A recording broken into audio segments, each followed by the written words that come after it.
Hey guys, Adam Creath here. I'm going to take you through a quick demo of Sicat Implant. This is an optional modality that comes that you can install that goes inside Sidexis 4. It's integrated with the program. I'm going to try to hop through this pretty quickly so you can see what's going on. First time I did this demo, it took about 20 minutes and it was a little bit too long, and I want you guys to be able to watch this at lunch or just at your leisure. So anyway, let's hop into it. So you were started in Sidexis, and there will be a button for you to click to go into Sicat Implant. You see up here, Sicat has a Sicat Implant, airway, endo. There's also a function program that you can get into as well. So it's going to open up to the screen. It looks a lot like Sidexis here. It's got the panoramic, the 3D skull view, and your tangential, cross-sectional, actional views. So let's start this off. Up here at the top, you got Diagnose, and Diagnose will take you into a measuring tool and also a way to adjust the panoramic curve. We always want to check the curve to see if anything is skewed or missing or outside this curve that we see down here. So the two lines, the borders of this curve. If we have information that's outside there, we might want to increase the curve thickness to put that information in there. We do want to keep that curve as tight as possible, though, if we can. It also allows you to raise or lower the chin of the patient or rotate to toggle the head left or right. Over here, we can move this curve backwards, forwards, and what we're looking at is that panoramic while we do that to see how this curve is traveling along the arch. In the end, this looks pretty good right here, so we click OK. Moving over here from left to right, we then get into measuring. So I'm going to go ahead and double-click on our site that we see for this implant. See here in this view that we got a spot here. We can measure using the mouse, just roll in a little bit here, and then you select your ruler. So I can place a point here, place a point here. Looks about 12.91. So that'll give us a good idea when we go to the implant. We can also go down to the cross-sectional view, place a couple there, maybe one more here, just to verify what we saw on the other. So two different angles that we see here. I like to go ahead and delete those measurements, though, so they're out of the way when we get to the implant.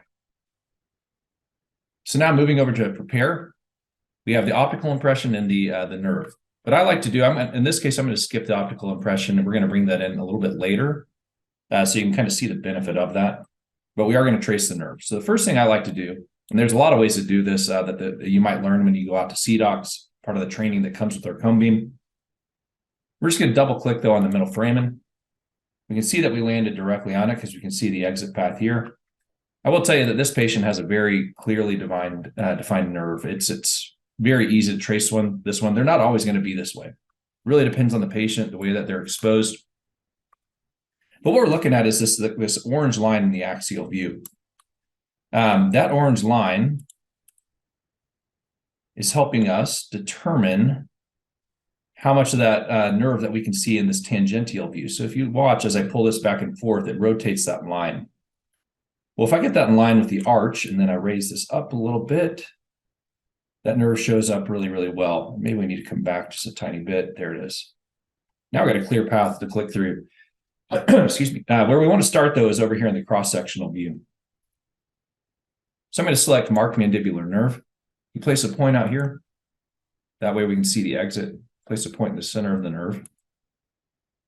And then move over here to the tangential view and go click, click, click. Don't have to say click, I guess. And let's just go ahead and end it right there. You can go as far as you want. Oh, come on, end. There we go. All right, so we got our nerve placed. We move our inspection window out of the way. Come back here, look at it. Looks good. All right.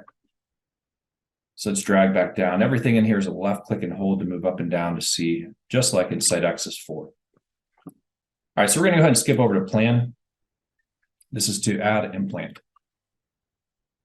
In Sicat Implant, you can add up to 4 implants at a time. So if you're doing it all on 4, we could go ahead in here and select 4 implants, then go back and do 4 on the top if you wanted to. For this, I'm going to select number 30. And it shows us our implant library. Yeah, we have every legitimate implant in here. If it's a good implant or a legitimate company, it's going to be in this. For this case, we're going to use Dentsply Sirona, and we're going to use the Astrotech EV. So you remember we had about 12. Let's just, to show you a feature, I'm going to skip this up to 13. Click OK. So now you have an implant sitting in your hand. I like to start in the cross-sectional view, the center view in the bottom. And with a single click, it's going to place that implant there. Well, since we trace the nerve, there's a safety margin around this implant, and it's infringing on that nerve. So it's telling us that this implant's too long. Now, this might not be the final place that we place it. Maybe we raise it up a little bit, but it's still probably a little bit close to the nerve. So what we can do is go over to the bottom right and click the minus sign. That takes us down to 11 millimeter implant, and the red warning sign goes away. Now you can change these settings for that safety margin in the CCAT settings. If you feel like that was a safe position, you can change that. All right, so now once you have the implant selected, to grab the implant, you just place it directly over the center, drag, pull down. On top, you have a little dotted line, and it has a swirly arrow. That means we can grab there and toggle. So this cross-sectional would be lingual buccal. Over in the tangential, this would be mesial distal. And in each one, we're just kind of moving back and forth, moving that implant up and down. A little bit like that. All right, let's not get too much in the weeds. I'm just the sales guy. I don't know exactly how to do implants. So now to show you some of the optical scans, let's say you do want to do this guided. If you want to do this guided, we do have to bring in some extra information. So if you have a prime scan in the office, you have the ability to create a file called an SIXD or an SSI. That would be an optical scan that has a tooth in there. So I've gone into this.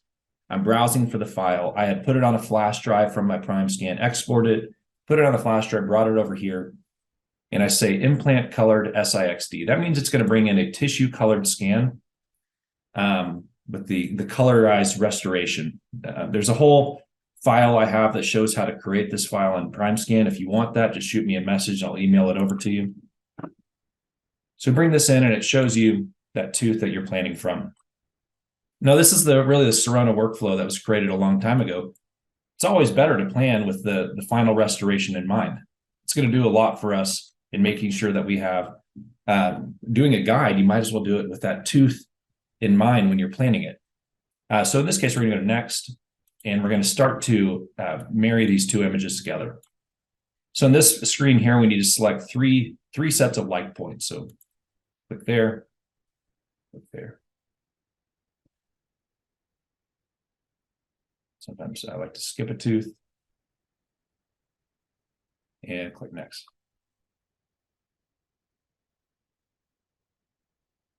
In this screen here, we're just going to check our work to make sure that that optical scan does flow over the 3D volume the way it's supposed to. In this case, it looks like it's doing exactly what it's supposed to do. And you click finish. All right, so we have our optical scan in. Now we can look at this implant plan that we've created and say, is this where I actually wanted my tooth? Or I wanted my implant? Maybe you actually wanted to bring this over a little bit. And maybe in this view, in the tangential view, maybe you wanted to toggle this a little bit more. You know, we're doing a guide. It's going to be extremely accurate. But that tooth here, it just only improves our accuracy. So pretty cool feature. In this case, now we need to drag that back over. All right, not going to get too far in the weeds there. So we're going to keep moving. Now, in this case, we have selected over here on the far right, we've got CCAT digital guide and we've got EV guided surgery. Now, there's a difference in all these guides. To keep this very quick and concise, I'll do another video on what all these mean, but we're planning just to print this guide. So we're going to send this to CCAT and they're going to send us back an STL that we can just print in the office. If we wanted to go complete designing the guide ourselves all the way through and continue being the lab tech, then you would go to Sicat Guide and you could either mill that or print it once you're done with that on your prime print. OptiGuide is for them just to send you the actual guide from CCAT. But we're going to do a digital guide. I like that option. They have something called Digital Rapid Guide, where you actually submit this case and it costs you $20, and 20 minutes later, they'll send back the STL file for you to print. So since we're using a Dentsply Sirona implant, it has all these the sleeve heights and everything preset for us. So we're going to go ahead and move on over to treat. We got our shopping cart here. We also have a planning report. So I won't go into the planning report right now, but it is a really cool document that has all your item numbers that you're using for that implant. It's showing you multiple slices for where it's at. Very useful tool to use. Definitely the day of surgery, have it printed out and taped there in the room, just to reference. So we'll go to our shopping cart. Everything here looks like it's jiving correctly. There's no red errors that say that we're missing anything. In this case, if we go to add to shopping cart, it's going to start sending out to the CCAT portal. CCAT portal, it's important to have that login information whenever you got your cone beam installed and you installed the Sicat Implant software. That was likely done by a technician or your sales rep. Make sure you go in there and you know that password. Write that down, especially if you're going to do a bunch of guides through CCAT. Make sure you know that information. So it shows our pending orders in here. In this case, I don't have a CCAT account. I'm just a sales guy, so we can't go through that part of the process, but it is pretty self-explanatory once you get to that point. That's really the basic, just very surface level approach to CCAT implant. It can be as simple as what you got here. There's a lot of other things you can hop into, very useful tools, very cool tools that you'll learn whenever you go to the CDocs courses that come with the cone beam. I will say this is one of many software. So you might not use just this one. This is very simple. It's lacking features that other programs might have. But since this is built directly into Sidexis, you will use it often. Will you sometimes, if you're very advanced, want to export this out and go to a different software? Absolutely. I use lots of different software for video editing. Usually I use the easiest one, though, for the basic stuff. And I think that Sicat Implant is extremely easy. It has most of the tools that you need.